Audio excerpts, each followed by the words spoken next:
After the E-Tron and the E-Tron GT, Audi now presents with the Q4 E-Tron the first fully battery electric car in the compact segment. How that car drives, how it behaves, what it delivers, how about charging and range, we're going to find out today. If you're interested in a Q4 E-Tron, you have to expect a price here in Germany, which starts at about 43,000 euros. If you want the middle version, which is the Q4 40 E-Tron, that starts at 47,500. And if you want to have the top one, it's the car that we're driving, then you have to expect something around 53,000. With a width of 1,87 m, the Q4 E-Tron is rather compact and, typical Audi, comes with a large single-frame radiator grille. For the first time, it's now possible to order matrix LED headlights, which offer 4 different daytime running light signatures to choose from. The base version of the Q4 E-Tron is already very nicely equipped, so you will always have a climate control on board, and you will also have, for instance, this multifunctional steering wheel and a lot of other stuff. But it is not a real Audi if you can't configure a lot of extras into that car, and with that you have to be quite careful, because you can easily raise the price of the car quite up to the sky if you do click everything you may like. One option that you may think about is the so-called Edition 1 models, because they do offer quite a nice package of extras, but they are not very cheap, so you can easily pay 8,000–9,000 extras for these models as well. At the moment, you can order 3 different powertrains for the Q4 E-Tron. The smallest one is for the Q4 35 E-Tron, which offers you 125 kilowatts as a maximum, and that's a rear-wheel powered car. The next step is the Q4 40 E-Tron, that then features 150 kilowatts, also rear-wheel powered. The top version, the car we're driving, is the Q4 50 E-Tron Quattro, and as you can hear, this is a car with 2 engines, so both axle are powered, and that car features up to 220 kilowatt as a maximum. Important with this engine is the rear one is a permanent synchron engine, the front one is an asynchron engine which can just run if not needed without giving you any negative effects. When we talk about performance, the top version accelerates from 0 to 100 km per hour in only 6.2 seconds. Top speed for all the models is 180 km per hour. When we talk about range, the winner here is the Q4 40 E-Tron. That offers you up to 520 kilometers regarding to WLTP, but also the top version offers you a little less than 490.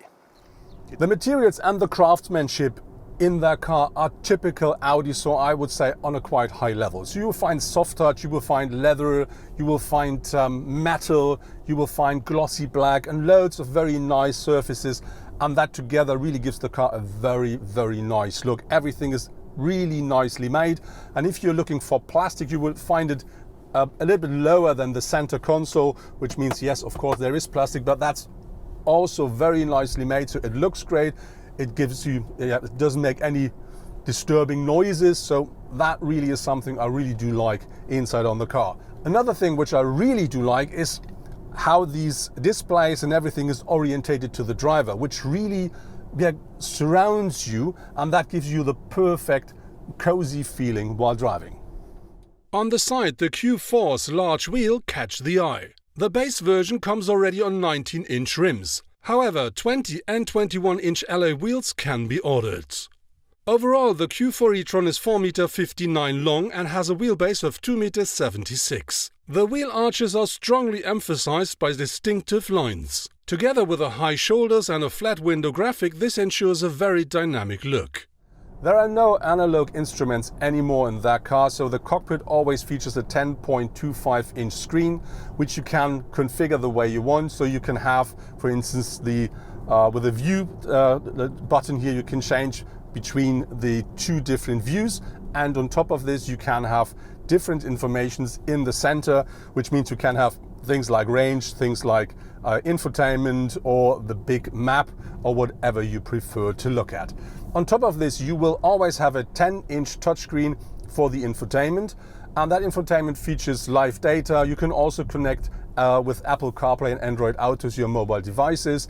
You of course find digital radio and many, many other things. If you say 10.1 inch is not enough, you can have up to 11.6 as well. The maximum boot capacity of the Q4 e-tron is 520 liters with the rear seats up, and that increases up to 1,490 if you fold down the complete rear bench. But that's the normal one. If you talk about the more sporty, the e-tron Sportback, that car delivers 15 liters more with the rear seats up and 30 less with the rear seats down. Of course, you can tow things with your Q4 e-tron. This is an optional feature. The maximum tow capacity is 1 ton for the rear-wheel powered cars and 1.2 for the Quattro version. The most important driver assistance safety systems are always on board as standard. For instance, you will always find a lane assist, and you will also always find all the emergency braking systems. But of course, this is an Audi and you can have a lot more. Most of it is packed in quite nice packages, and so you will definitely find what you're looking for to make the car as comfortable and as safe as you want. The rear is dominated by the broad shoulders and the flat taillights connected by a light band. In addition, the e-tron signature was embossed in the rear bumper, making clear that this is an electric vehicle. The amount of space that car features here at the front row is really very nice. So me, I'm about 1.95 meters tall. I do sit perfectly and very comfortable in the car. Everything is adjusted the way I want, and I still have some head space left. Our car is featuring the sport seat with the integrated headrest, and this is something for tall people which not fits perfectly, but they are very comfortable. But if you're a tall person, you have to try, because there are other optional seats available. How much space the car offers behind me, we're going to find out while having a short stop. So this is the short stopover to see if I can sit behind me. I didn't change my sitting position, and now, wow, that doesn't look bad. I think entering is easy. Let's see. Yeah, that really works. So if you can see, I do have about one hand space in front of my knees. There is no headroom left, but still, I'm 1.95 meters, quite heavy, I would say, and I sit behind me. And yeah, that absolutely works. But the only downside is when I talk about my foot, because my feet are under the seat and they do not have any space left. One reason, of course, is the seat is at the lowest point because I'm quite a tall person, but I would expect a bit more, but nothing really important. An absolute highlight is for sure the new head-up display, and that really not only projects a very nice and big picture in front of the car on the road to really assure that you will always have your eyes where they belong. But on top of this, that now features augmented reality, which means you do get extra information like where you're going to go regarding to directions from the sat-nav, or how far away is the car in front of you, and if you're in the middle of the lane or not. So loads of very nice and very nicely, presented information while driving. The Q4 e-tron not arrives a moment too early on the market, because there are already some competitors in the compact electric SUV segment. The Polestar 2, the Mercedes EQB and the Skoda Enyaq are also belong to this vehicle category. And the new Hyundai Ioniq is also coming soon.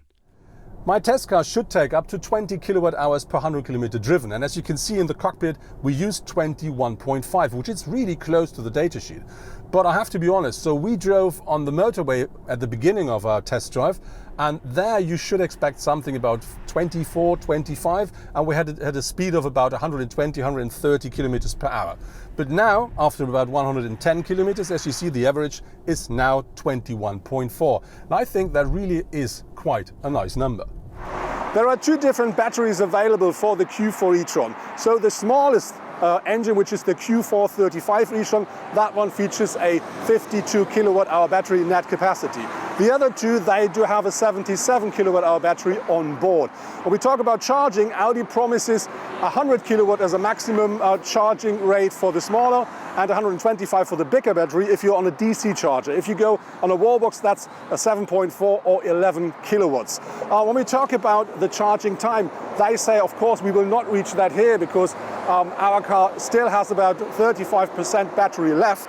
But if everything is perfectly set up, you're gonna reach about, in 10 minutes of time, 130 kilometers of extra range. Recuperation is crucial for an electric car, and so Audi offers a standard mode which is called D, and that is like if you lift the foot off the pedal, it's like sailing, so nothing really happens. It's even less than with a combustion engine and an automatic gearbox. But on top of that, you can have B, which is a completely different mode, because that one provides you with a maximum recuperation, and if you then lift your foot, the car really reduces speed massively. And if you say you don't like that, you also have the opportunity in D to change the between different modes while using these pedals here at the steering wheel, and so you can really adjust the level of recuperation the way you want. Regarding to the storage compartments, Audi really made their homework when we talk about the Q4 e-tron. So you will not only find standard compartments in the door, at the front, in the lower part, you will also find a bottle holder here at the top, which is perfectly reachable. On top of this, you have the center console here, which is looking like it's hovering. And beneath that, you have a big compartment where you can also use wireless charging. Behind that, you do find 2 extra cup holders, and then you have this adjustable armrest with quite a big compartment underneath that. On top, at the front, you will find a standard glove box. Looking on the rear seats, yes, of course, you do have standard compartments in the door, but you will also find these bottle holders as well, very similar to the ones here at the front. And on top, if you need extra cup holders, you of course find 2 of them in the middle armrest on the rear seats as well.